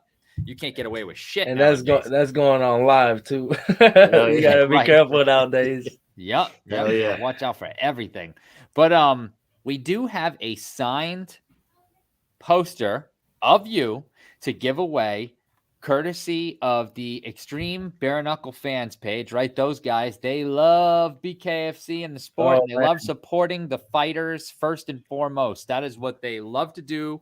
Russ and Country, they go to the events. You know them. Russ and Country, they've gotten all these pictures. They get them autographed, and then they're kind enough to give them to us to give away when the fighters come on, like yourself. So we have this poster signed by you. And what we do is we've been asking the fighter to come up with a quick question, something that isn't too crazy, that the people in the chat can come up with an answer, and whoever gets the correct answer will win that poster. If you don't have a question or whatever, then I do have a backup, but if you got something, throw it out there. All right, you ready? Yes. BKFC UK. How did I have my hair? Oh my Okay. God. All right. Oh my God. There we go. Answer No, that. that was when Mike Perry versus Venom Page. See Mike who got Perry this. People are in there trying to Google that now. Man, And Russ is like, that's easy because I have plenty of pictures of him. He's just looking through the pictures. Okay. So Susan Walker says bun. Mm-mm. Kevin Smith says down. Susan Walker says braided. Mm-mm. DJ Tony said in a bush. the fuck is that? What is it? All right. You want me to give it out or not yet? No, Not yet, perm. no. We Okay. got perm. Firm. Howie said, "Laugh out loud," not answering. How did TJ says part of it was down. I remember that much. The rest was in a ponytail. Cornrows. Locks. Rick Coleman says locks. All out bush. Heart braid. Heart braid? Man, this all split braids. Oh my God. Are none of these right? I didn't even know there was... somebody got it right, but somebody got it right. What is it? Yeah, it was a half. It was a half bun. Oh, we cut off it, so we got half of the answer now. No, you said half bun, yep. half down. So it's a TJ, right? TJ Slackson, he said part of it was down and then the rest was in a ponytail. There you go. You had that Luis Palomino going. There you go. It was like there a double. It is. Do we have the picture? What's the picture look like? Oh, I put it up. You didn't see it? No, I didn't see it. Oh, dude, that's badass. Look at that. Yeah. Guillermo Perez, TJ. The bucked up energy. Fucking awesome. Well, thanks for playing along. That is good shit. We'll get that in the mail out to you, TJ. Always supporting the show, always supporting BKFC, so that's very cool. I would have never got that right. I fucking don't know. They were throwing out hairstyles I never even heard. I was like, what the hell are they talking about? All right, so before we let you go, Jay, you had made that video where you said you're going to drag him in the deep waters. You're going to cut him up. I don't even remember what it was, but like every round you had a plan. Take a minute. Tell us exactly how this fight is going to go, and then we'll let you get up out of here. All right, this is exactly how it's going to go. He better be on his feet because I'm coming. I'm coming forward, and I'm not backing up. I'm coming forward. I'm gonna split him up for that first round. Second round, if he still wants to fight, I'm gonna have to break his nose. Maybe maybe he'll stop fighting, But who knows? Let's listen. First round, I'm gonna cut him up. Second round, I'm breaking his nose. That's what I'm going for. I'm breaking his nose second round. Whether he likes it or not, his nose getting broken the second round. Third round, I'm gonna hit him in his eye socket. It might break his eye socket. Fourth round, I'm going right for the chin. If the chin is there, it might break. Might break all his teeth. Who knows? Whew. And you think it makes it to it's nothing personal. I just want to teach him. that it's not a game. He can really get hurt, Okay, so Bryce, he would do this to anybody. So don't take it personal. He just wants to rearrange your face a little bit. A little bit. Just a little bit. That's awesome, man. Just he's gonna remember that. I don't know what he called me, depressed, whatever he called me. Yeah, what did he call? He called. I don't know what he called me. I think he tried to say G was depressed or something like that. G press. I don't know what he called me, but he's gonna remember that G, the Cutman Perez. When he look in that mirror the next morning and he sees his eye like this, and he sees stitches going down his eye, where the nose is broken going south, and he's smiling. He has no teeth. And he has to go to the dentist and then go to the plastic surgeon. Then he's gonna be like, "Why did I do this?" Oh man, I cannot wait to see this fight. I can't wait. I'm telling you, like he had us fired up to see him fight you last night when we were talking to him, and now you coming on here saying these things. God damn, this fight is intriguing. Now I cannot wait. He said he's coming forward and he's not stopping. I'm not stopping either. Let's see who's 4x4 is stronger. Oh, I love it. G, you're a gentleman. You're a great guy, great fighter, and we can't wait to see you August 11th against Bryce Hall in the co-main event. Congratulations on getting that spot. It's a huge opportunity for you, and thanks for coming on the show tonight. Do you have anything else that you wanted to say before you go? Yeah, absolutely. I want to thank Reynello Management, Nelson Lopez, for putting me in the position. I want to thank Dave Feldman for giving me opportunity. I want to thank you guys for, giving me this interview and showing the world that who I really am or not. And I want the fans, obviously, without the fans, we ain't nobody. So thank the fans. Thank you, everybody. Hey, whoever won my poster, I hope you enjoy it. There's plenty of more. Hit me up. whatever. You need an autograph. You need your kids got birthdays. I'll send them a picture or something. That's awesome. Beautiful.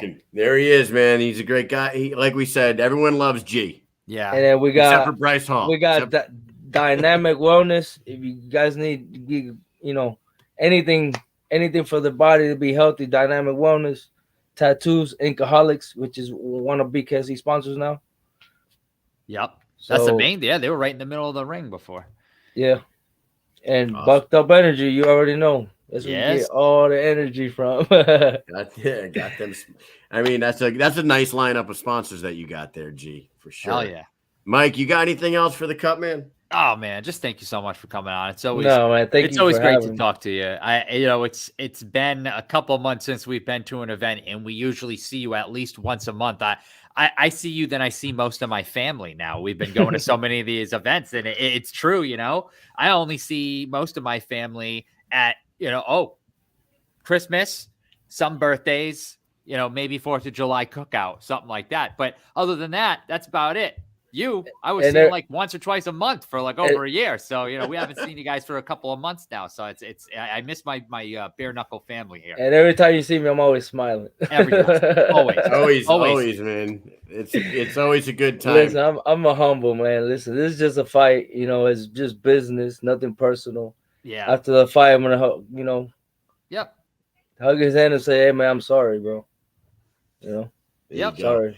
After rearranging this, after doing all those things that you said, you're just gonna shake his hand and say sorry. Sorry, I'll give you a hug. There it is. Let me clean you up a little bit. Hey, Eddie, let me get that towel, Eddie. Eddie, let me get that. Awesome, dude. Well, hey, we'll catch up with you down the road. Good luck on August 11th. We'll be tuned in, and we'll talk to you afterwards. All right, guys. Thank you. Have a good one. Later, man. Later. There he is. Hey, before everyone takes off here and we get off there, we actually had one more sign poster to give away. We do. And because we switched there, I think it kind of got lost in the shuffle, but I do have it on cue. And we have this. Look at this. That's a good picture right there. That's a really good picture. And she's got a Salute the Troops hat on. Oh, that's awesome. That. And it says Sydney Sundance Smith right there's autographs. Yeah. So what are we going to do to give that away? Well, I do have a question here lined up for this one. I just put together, and it's like the ones that we used to do. When we used to ask the people, tell us in her fight with Andy Nguyen, what is the total number of punches thrown between the both of them? What is the total number of punches thrown in the fight with Sydney Smith and Andy Nguyen? Go. Oof. Total number punches thrown. I've got the answer. I've got it right here. This is not a tough one. It's right there. You just got to use your Google machine. Get up into that. Get on BKFC.com and add that shit up and throw it in the comments. And you win a signed TJ. You've won one tonight, so I would like to probably be fair about this and say total punches thrown. Total punches thrown, Kyle. Combined between the two of them. Yes. Right? All right. Yes. All right. Yes. Okay. Yes, okay. Okay. Okay. It's a pretty good number, right? Yeah, I mean it's let's see, is anybody using their mathematician skills here? Are they using calculators like I do? Oh my god, look at it's Did you just say that he's not allowed? I was going to say he's a double winner. Yeah. All right. Looks like Falcon 09's getting it. Okay. I did say that, right? Did I say that? I did. I thought I did say that, but nice. Renee, they weren't too far off for guessing. I'll tell you that. But yes. Okay. Sorry, TJ, but I did say that 1 win per night per person. Falcon got it. He got 274. For those on Facebook, Falcon answered like the second after TJ. 274 is the answer. And Falcon 09 will be going home. Said going home with as though he's here in the audience. He's sitting on my couch right here. You'll be going home with a signed Sydney Sundance Smith Salute the Troops hat wearing. Yeah, that's a great picture right here. Yeah. That's So- awesome, man. And like her interview with us tonight was great. She's really she's really something, man. She has a crazy backstory, and to pull through what she went through and do what she's doing now, fucking good on her. And she could be an inspiration to a lot of people. So yeah, she goes out there. Melanie Shah, we know that Melanie Shah is coming to bang. So that's going to be a hell of a fight. it will be. Man, I have to say, TJ, you're damn good at this. This is not the first. He would have won both tonight, and he's won a couple in the past too. Like he's good. He's good. He's I mean, he's quick to search and type. Dude, some of the people that are loyal weekly viewers, Listeners, have some nice collections going. Yes. You know what I mean? There's a few people that got some awesome fucking shit hanging in their house right now from tuning into this. And thanks to the Extreme BK fans page for always hooking us up, because these guys are the best. Russ and Country. They're always doing they're like doing so much stuff for the fighters at all these events, but they're also getting cool stuff like this for us to give away on the show, to keep building the fan base, keep the sport going, and just keep everyone having a good time, dude. It's fucking awesome. Absolutely. And thank you to Will Santiago, thank you to Cutman G, and thank you to Sydney Smith for all coming on tonight, and also thank you to Bryce Hall and Lorenzo Hunt last night. It's been a good week. 5 guests, and we kept it going, Mike. We haven't missed a single show since I've been at this school. I know. I didn't think I wasn't sure if it was going to be possible, so it was possible. We got through every single show. We have a short time left here. What are we going to have? One more show while we're here, possibly. Yeah. And then it's back to business as usual. And so we got this great card. I'm just brushing through some of the fights real quick on the screen so everybody can see the other fights that are coming up. That one right there. Keep that on the screen for a second. Joshua Moreno and Jeremy Sosita. This one is interesting to me because those guys can both bang. Yes.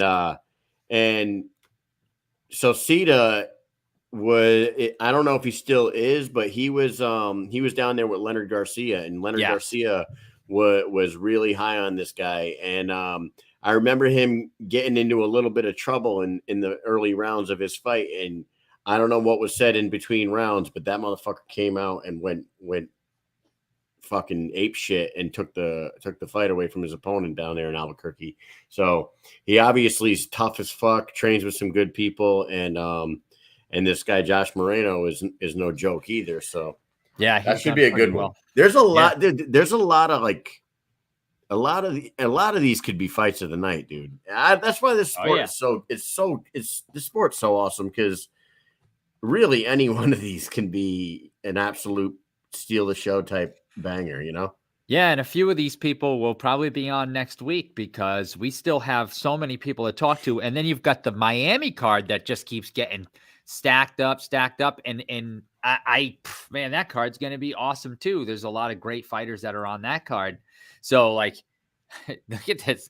So that's all the fights for this card. Yeah. I did want to say that I have spoken with Melanie Shah just briefly through Messenger, and hopefully when she gets to the US next week, we'll be able to get her on the show too, as well as a couple of others that we saw there. Maybe Keith Richardson. It depends, because it is fight week. Depends on who's cutting how much weight. Sometimes people cutting too much weight, they get very dicey. You don't want to be messing with them when they're cutting weight. But and we don't want to bother, and we don't want to bother them if they are having to cut.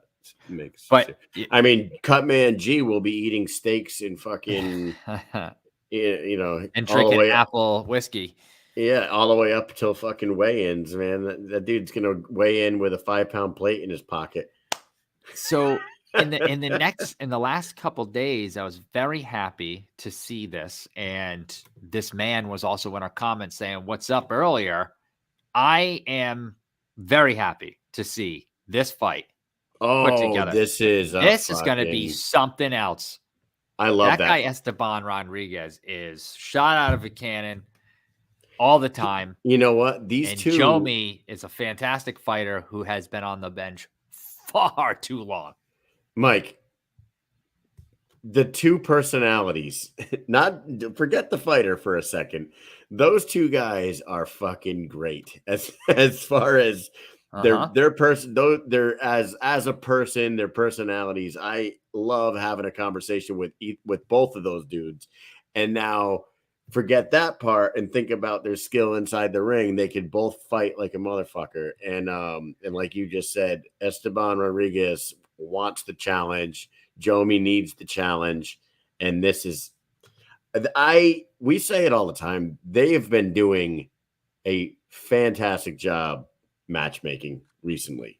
Yeah. Yes. You want to know what else is another fantastic fucking matchmaking job that's happening here, which is going to be a sweet fucking fight. This one. Oh my God, Jesus. Yeah. Unreal, man. It's this Miami card is really starting to turn into something fucking nuts. And yeah. I love it. I love it. Man, I really do. Did I say I loved it? Because I you did.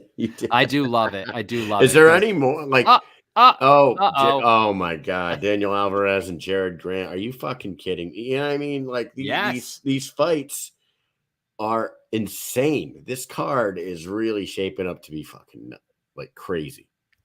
There is a couple of other people fighting. We've got Howard Davis fighting, and this fight, you know, I don't think it's going to be as competitive as the other fights. But, you know, it is bare knuckles. So you don't want to sleep anybody. But I just have a whole hell of a lot of faith in Howard Davis, you know? Yeah, and Howard, I see it. Howard just stays active, dude. You know what I mean? And I love that about him. I don't think that, I mean, I know he wants to get a shot at a belt at some point. But in the meantime, he doesn't mind just fucking running through dudes to keep active, stay fresh, stay in there. And this is, I think this is one of those. Is there a better way to stay fresh and bare knuckle than to fight bare knuckle? Because when you're training and you're sparring, you're not sparring bare knuckle. So consider if, you know, when he goes in there, he's fighting, he's getting all this experience, and, you know, you're only going to get better by the experience. But I have a whole hell of a lot of faith in him. And, you know, you never want to overlook anybody. And I'm sorry, Jeff Chiffins, we would love to have you on the show and get to meet you and learn all about you. But I mean, obviously we know Howard Davis and what he's capable of. So I BK Bet Shark. I don't know if you're going to make much money on this fight. Or maybe you make a ton, because, you know, sometimes if you real confident someone's going to win, you're going to put a lot of money down, but you could almost a guarantee, right? Brian Duran, Dakota High Pine. There's this. Brian Duran is going to come out of, you know, he's going to be looking to knock him out within what? Less than 10 seconds probably. Yeah. and like, you know, another win for Brian puts him at 5-0, I think. That's that's impressive. And then is there a few more? Yes, there is. There is Fames and Aaron Fames Sutterfield. Is back on there. Okay. Fames is back. Stutterfield fought someone, right? He was supposed to fight Brandon Shavers, and the fight and it got canceled in Monroe. That was the one that was supposed to happen in Monroe. Okay. Yep. The fight got canceled. I don't think that, I'm searching right now, I don't think he ever ended up fighting, but let me just see. No, he didn't. Just one canceled fight. Yeah, he was supposed to be on the card that Lorenzo fought Quentin Henry. Yep. And then this is the last one I have, but I don't know if it's the last one that's been made so far. Rambo, right? Rambo. Yep. Rambo's back. Yeah, Rambo and James Hayter. Hayter? Yeah. Is that? Yeah. I don't. Yeah. All right. Well, your guess. I think it's Hayter. James Hayter. Yeah. And then the main event, you know, and then of course the main event is fucking unbelievable. So, Go and Jake Lindsay. Right? That's the main event on that card. Yes, it is. I actually have this here. Sylvester and Lindsay.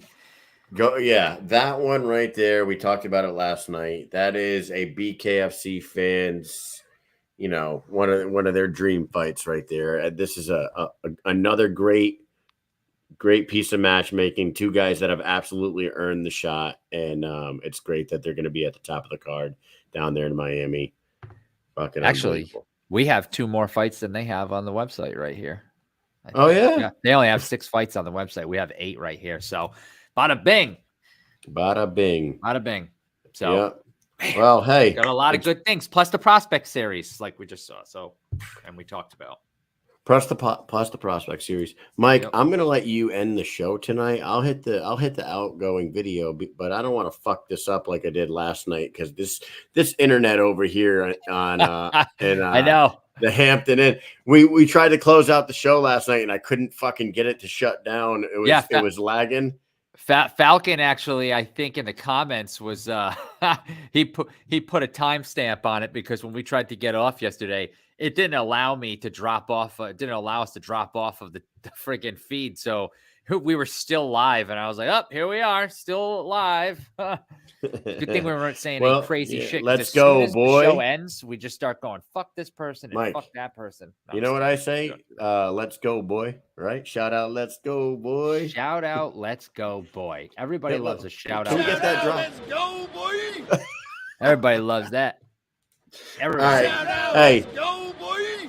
That's right. I love it, man. Hey, thanks for tuning in, everybody. And thanks to all our guests for coming on. It's been a great week. And I got school in the morning. So, Mike, all I got to say is peace. Peace.